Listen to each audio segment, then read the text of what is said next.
Assalamualaikum warahmatullahi wabarakatuh. Perkenalkan, nama saya Maisarok dari PGSD 5C STKIP NU Indramayu. Di sini saya akan menjelaskan tentang fungsi-fungsi dari manajemen berbasis sekolah. Nah, sebelum kita ke fungsi-fungsi MBS, apa sih MBS itu? Coba siapa yang tahu?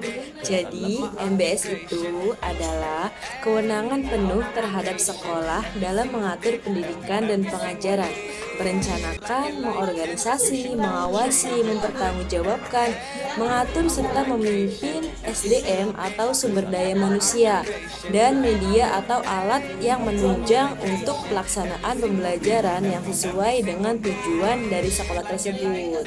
Nah, di sini ada fungsi dari manajemen berbasis sekolah menurut Departemen Pendidikan Nasional Indonesia, yaitu yang pertama itu ada perencanaan dan evaluasi, yang kedua ada pengelolaan kurikulum, yang ketiga ada pengelolaan proses belajar mengajar, yang keempat ada pengelolaan sumber daya manusia atau SDM, yang kelima ada pengelolaan media pembelajaran, yang keenam ada pengelolaan keuangan, yang ketujuh ada pengelolaan peserta didik atau siswa, yang kedelapan hubungan sekolah dengan masyarakat, dan yang terakhir ada pengelolaan iklim sekolah.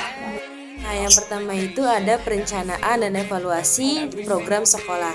Jadi, sekolah itu diberikan kewenangan untuk melakukan perencanaan sesuai apa yang dibutuhkannya. Misalnya itu dalam meningkatkan mutu sekolah tersebut. Jadi, diberi wewenang untuk melakukan perencanaan, evaluasi. Nah, khususnya itu evaluasi bagi sekolah tersebut. Contohnya apa? Contohnya itu adalah supervisi.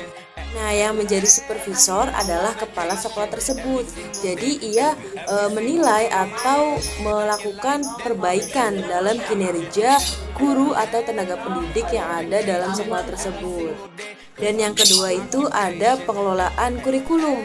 Nah, dalam pengelolaan kurikulum ini, sekolah dapat mengembangkan, namun tidak boleh mengurangi atau melebihi isi dari kurikulum yang sedang berlaku.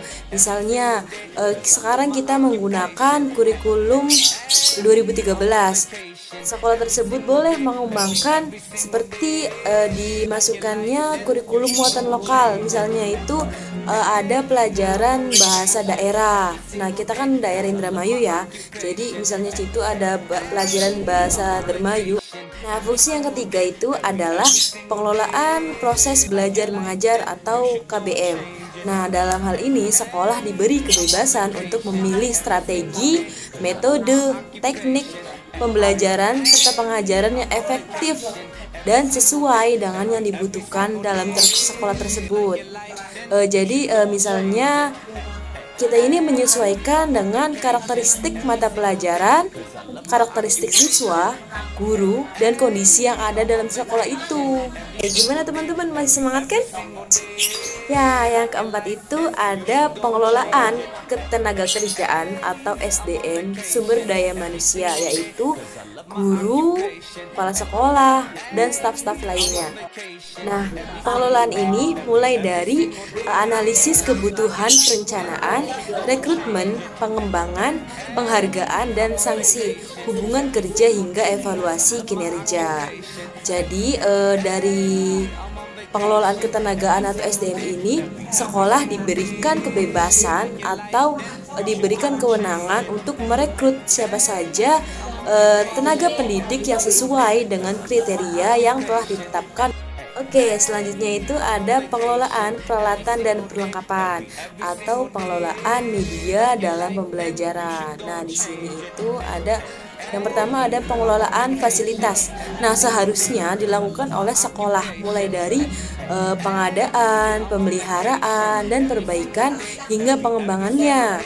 Hal ini didasari oleh kenyataan bahwa sekolahlah yang paling mengetahui kebutuhan fasilitas mulai dari kecukupan, terus kesesuaian, terus dan apa ya, yang intinya yang dibutuhkan oleh sekolah tersebut gitu. Jadi semuanya itu sangat erat kaitannya secara langsung dengan proses KBM atau proses belajar mengajar. Nah, selanjutnya itu ada pengelolaan dalam hal keuangan. Nah, pengelolaan ini terutama penggunaan uang yang sudah sepantasnya dilakukan oleh sekolah. Nah, sekolah diberikan kebebasan untuk melakukan kegiatan yang mendatangkan penghasilan sehingga sumber keuangan tidak semata-mata dari pemerintah gitu. Jadi di sini sekolah ini diberikan kebebasan untuk melakukan program seperti wirausaha gitu, kewirausahaan yang bertujuan untuk memakmurkan sekolah tersebut dan memakmurkan para staf dan tenaga pendidiknya seperti guru dan lain sebagainya. Oke, fungsi yang ketujuh itu ada pelayanan peserta didik. Nah, dalam hal ini sekolah juga diberikan kewenangan untuk melayani peserta didiknya dengan baik.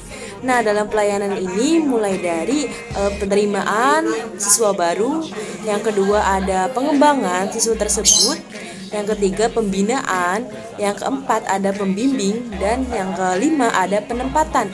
Jadi siswa ini diarahkan mau kemana nih masuknya, ke dunia kerja mana gitu. Jadi sekolah ini berkewajiban atau berwenang untuk melaksanakan hal tersebut. Nah, dengan adanya MBS ini tentunya sekolah juga menginginkan hubungan sekolah dengan masyarakat itu terjalin dengan baik. Lalu poin yang ke-8 itu ada hubungan sekolah dengan masyarakat. Nah, esensinya hubungan sekolah dan masyarakat ini adalah untuk meningkatkan keterlibatan, kepedulian, kepemilikan, dan dukungan dari masyarakat di sekitar sekolah tersebut. Jadi, bagaimana nih agar masyarakat itu bisa masuk ke sekolah tersebut, agar bisa mendukung kegiatan-kegiatan yang ada dalam sekolah tersebut dan ikut memakmurkan sekolah tersebut. Oke, kita sampai ke fungsi yang terakhir, yaitu ada pengelolaan iklim sekolah. Nah, apa sih iklim itu? Iklim adalah kondisi atau cuaca ya. Jadi dalam pengelolaan iklim sekolah ini merupakan prasyarat bagi terselenggaranya proses belajar mengajar yang efektif dan membuat siswa itu nyaman belajar di kelas, seperti penataan kelas, terus juga penempatan ruang-ruang, misalnya ini ruang perpustakaan, ada pojok baca dan lain sebagainya. Semuanya itu saja yang dapat saya sampaikan. Semoga bisa bermanfaat untuk teman-teman semua ya. Kurang lebihnya saya mohon maaf. Billahi taufiq wal hidayah. Wassalamualaikum warahmatullahi wabarakatuh.